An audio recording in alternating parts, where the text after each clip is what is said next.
2월 둘째 주간입니다. 지난주 수요일은 입춘이었어요. 입춘은 해마다 제가 느끼는 건데 굉장히 추울 때 입춘이 옵니다. 그러니까 입춘은 오늘부터 봄이다 이런 의미가 아니라 이제 곧 봄이 온다, 희망을 이야기한다고 할 수 있습니다. 고단한 삶이죠. 민초들의 삶은 역사 이래 인간이 모여 살면서 단 한 번도 편하거나 녹록한 적이 없었습니다. 늘 힘들죠. 인간이 모여서 최초로 만든 것이 국가이고, 국가는 전쟁을 그 근간에 두고 있었습니다. 농사 짓다 말고도 전쟁에 끌려가야 했고, 결국은 나라의 부름을 받고 가서 죽는 거죠. 그렇게 죽고 나서 남겨진 가족들은 잘 책임져 주지도 않았습니다. 당연히 너희는 힘없고 아무것도 없는 백성이니까 그냥 뭐 왕이 시키는 대로, 양반들이 시키는 대로, 귀족들이 시키는 대로 그냥 뭐 전쟁에 나가서 죽으라면 죽고, 궁궐 크게 지어야 하니까 와서 부역하라면 몇 년씩 부역하고, 그 다음에 세금 내라 하면 세금 내고, 이렇게 찍소리 못하고 살아왔던 것이 민초들이다 보니까 우리 주변에 있는 많은 것들이 그 고단한 삶에 희망을 주는 이야기로 채워져 있어요. 그 대표적인 게 바로 종교입니다. 종교만큼 희망을 노래하는 게 없어요. 이게 일면으로는 위로하는 것 같지만 또 한편으로는 권력가들이나 가진 자들의 이익을 옹호하는 하나의 수단으로 쓰였다는 겁니다. 넓은 들판에서 마음껏 뛰놀던 흑인들, 노예들이 잡혀서 노예들이 됩니다. 끌려와서 목화 농장에서 하루 종일 떼약볕한테 일을 하고 쉴 틈도 주지 않아요. 그리고 일요일이 되면 어김없이 교회에 불려나가 맨 앞줄에 앉혀지게 됩니다. 그리고 목사들이나 신부들은 그렇게 이야기합니다. 지금 삶은 어렵고 힘들지만 죽으면 천국에서는 모두가 다 평등하게 살 수 있다. 이거 한마디로 개수작입니다. 이 땅에서도 불평등했는데 그 불평등을 당연하게 생각하고 그걸로 권리를 누려왔던 자들이 천당에 가면 그 권리를 포기할까? 그렇지 않죠. 그러니까 천당은 그렇지 않다라고 설명하는 것보다 악한 사람들이 죽으면 착해진다 이런 류의 개소리를 하는 것보다 더 합리적인 생각이 그런 천당은 없다는 겁니다. 그냥 그거는 희망 고문인 거예요. 전쟁터에 나가서 마땅히 죽어줘야 할 사람들이 필요하니까 순교라는 이야기를 하는 겁니다. 종교가. 너희가 어떤 죄를 지었더라도 전쟁터에 나가서 순교하면 낙원에 갈 수 있다, 천당에 갈 수 있다, 이런 류의 개수작을 하는 거죠. 권력이 전쟁을 통해서 이익을 얻으려고 하는데, 땅을 빼앗고 국가를 키우려고 하는데 그 이유가 국민들을 잘 살려고 하는 걸까? 대부분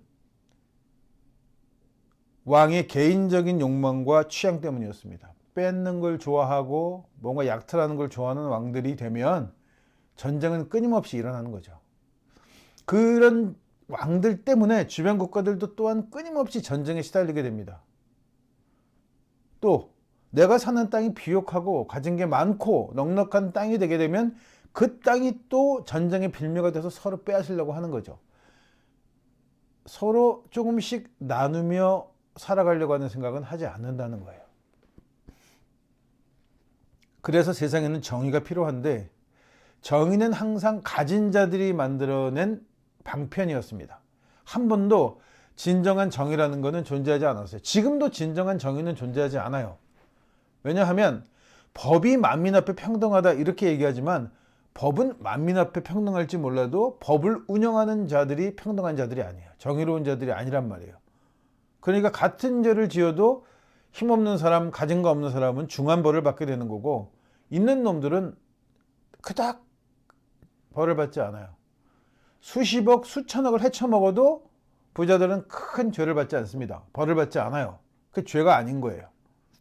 오죽하면 유튜브 방송에 변호사니 법무사니 하는 이 너절한 쓰레기 같은 것들이 입에 달고 하는 얘기가 절세하는 방법, 세금 피하는 방법, 이런 거를 강의라고 한단 말이죠.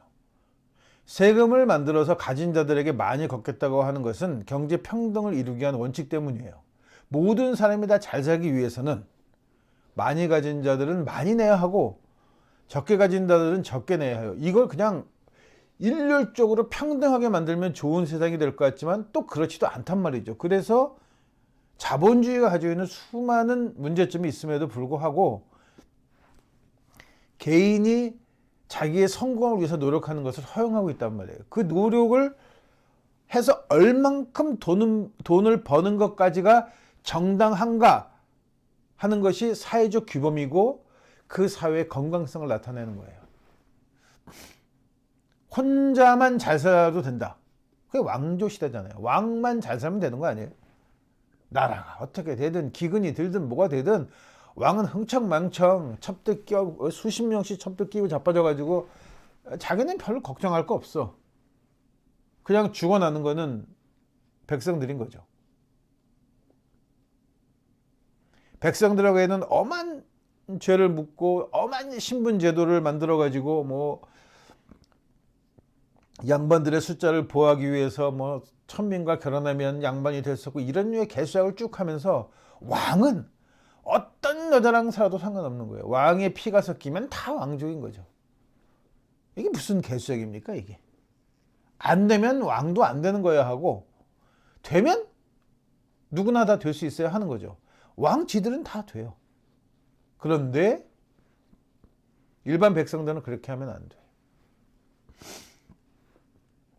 이런 류의 재밌는 이야기들이 쓰여 있는 책이 성서입니다. 구약이라는 책을 읽어보게 되면 구약의 모세오경이라고 부르는 유대교에서는 토라라고 부르는 거죠. 더럽게 신성시하지만 사실 알고 보면 중동지방의 다양한 종교들이나 법전이나 문화들을 짜집게 해서 만든 종합백과사전 같은 건데 이 책에 굉장히 세밀한 그 법들이 규정되어 있어요. 혼인에 관한 것도 그렇고 경제적인 것도 그렇고 병에 관한 것도 그렇고 온갖 그 당시에 고대 근동 지방에서 행해졌던 것들이 다 총망라해서 종교가 전지전능하게 기록을 하고 있습니다. 그 중에 하나가 남자가 여러 여자를 얻을 수 있는데 첩을 거느릴 수 있는데 후처죠. 모는 하지 마라. 자매는 동시에 부인으로 두어서는 안 된다. 왜냐하면 자매지간에 형제애라는 것이 존재하는데 한 남자의 부인이 됨으로써 서로 질투하고 문제가 생겨서 하지 말라고 하죠. 자매지간을 아내로 얻어서 개판난 게 야곱입니다. 야곱의 12아들, 12지파라고 부르는 그 자랑스러운 그 민족의 정체성이 레아와 라헬이라고 하는 자매지간을 아내로 얻으면서 거기에 서로 후처까지 들이대면서 애들을 그렇게 싸질러서 12씩이나 싸질러 놓고 얘네들이 유대인들의 조상이니 어쩌냐는 허망한 개소리를 하고 있는 거죠. 근데 율법에는 하지 말라고 한 짓이에요. 근데 그런 짓을 버젓이 합니다. 율법에는 이자 누리를 하지 못하도록 되어 있어요. 근데 유대인들이 제일 잘하는 게 이자놀이에요. 그나마 야훼라는 신을 주신으로 하는 종교가 유대교, 기독교, 이슬람 이렇게 크게 세 종교가 있는데 이슬람은 이자놀이를 하지 못하게 합니다. 원칙적으로 대부분 나라들에서. 왜? 율법에 하지 말라고 하니까 하면 안 되는 거죠. 걔네들이 여자들에게 히잡을 씌우는 얼굴을 가리게 하는 그런 불평등한 미개한 풍습을 여전히 고수하고 있기도 하지만 그런 고수함 중에는 모두 있냐면 이자누를 해서 안 된다는 원칙적인 것들도 지키고 있다는 거예요. 근데 유대교는 기독교는 하나도 지키지 않아. 세상이 바뀔 때마다 어쩌고 저쩌고 하면서 성서에 기록된 것들을 거의 개무시하면서도 성경은 뭐 어쩌고 저쩌고 그렇게 쓰여져 가지고 그거는 하나도 틀린 말이 없고 진리라고 얘기한단 말이죠. 그러니까 지구 탄생이 6천 년밖에 안 되는 거예요. 말도 안 되는 거죠. 화성 얘기는, 공룡 얘기는 성서에 있지도 않아, 존재하지도 않습니다. 그런데 지구상에 존재하잖아요. 설명 못 하는 거죠.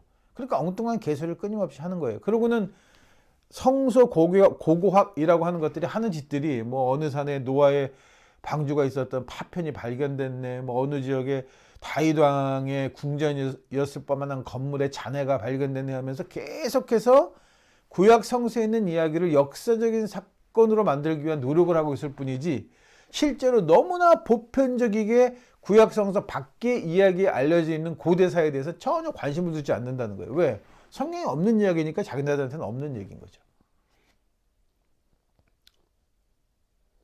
지키지 않으면 그게 종교겠습니까?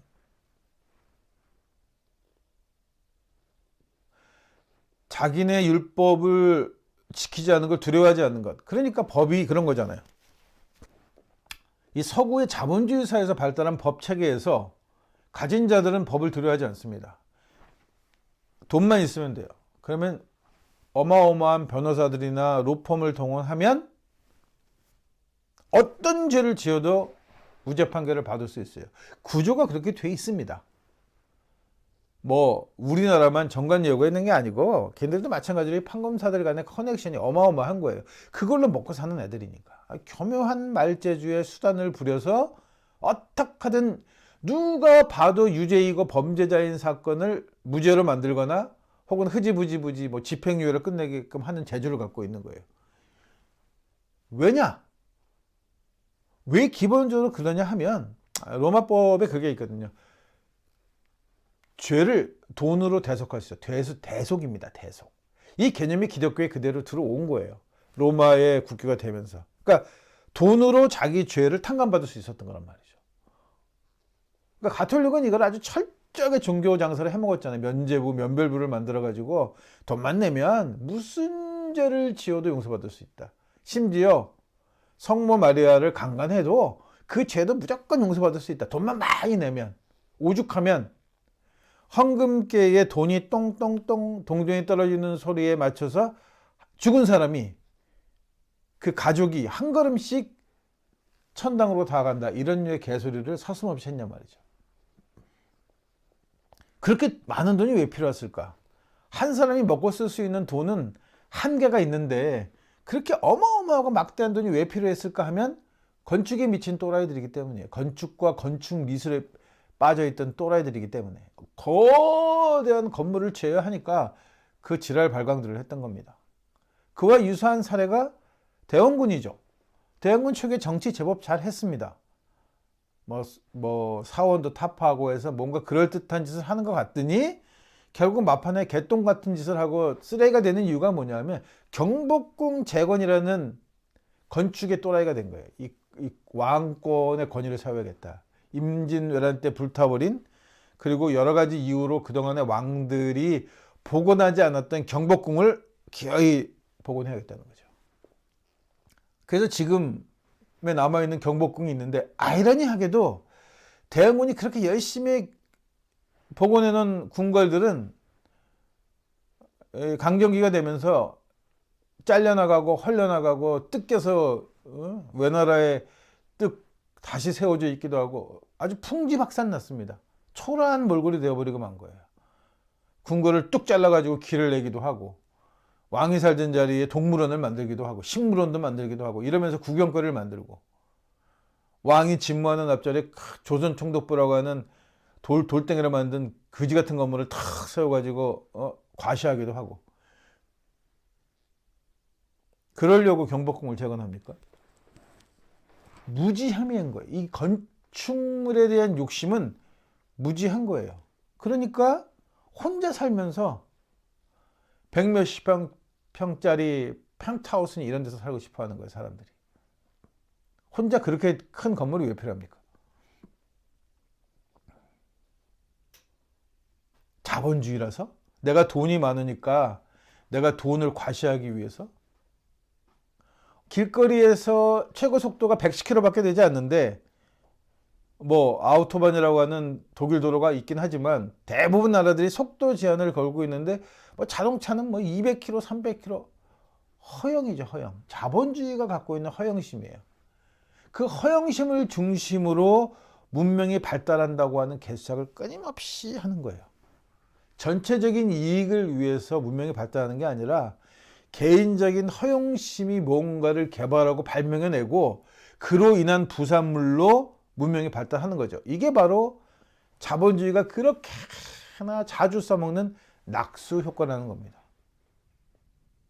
실질적으로는 전쟁을 위해서 그렇게 문명이 발달하는데 전쟁으로 인한 기술 발명이 인간 삶도 편안하게 한다. 그러니까 전쟁은 필요악이다 이렇게 생각하는 거죠. 그게 없었으면 문명이 이렇게 발달하지 않았다. 부자들이 자기가 그렇게 최고 성능의 자동차를 갖고 싶지 않았다면 지금처럼 성능 좋은 자동차는 만들어지지 않았다. 부자들이 먹는 거를 탐하고 건축물에 탐하지 않았으면 지금처럼 맛있는 음식이나 건축 기술은 발달하지 않았다. 이런 류의 개수작을 끊임없이 하는 거예요. 우리가 살고 있는 세상이 무엇이 잘못인가를 보는 것은 굉장히 중요한 일입니다. 그래야만 무엇을 바꿀 수 있느냐 하는 것을 알 수 있게 돼요. 그걸 모르면 평생을 그냥 노예로 사는 겁니다. 지금도 노예로 살고 있는 거예요. 자본의 노예로 살고 있는 거죠. 이 노예 관계를 끊고 내가 삶의 주인이 되겠다. 이웃과 더불어 살아가면서 모두가 평등하게 잘 살 수 있는 정의로운 세상을 만들겠다라고 하면 내가 살고 있는 세상이 무엇이 불평등하고 무엇이 정의롭지 않고 무엇이 악인지를 먼저 분명하게 알아야 고치든 개혁을 하든 뜯어 엎든 갈아 엎든 할 수 있다는 말씀입니다.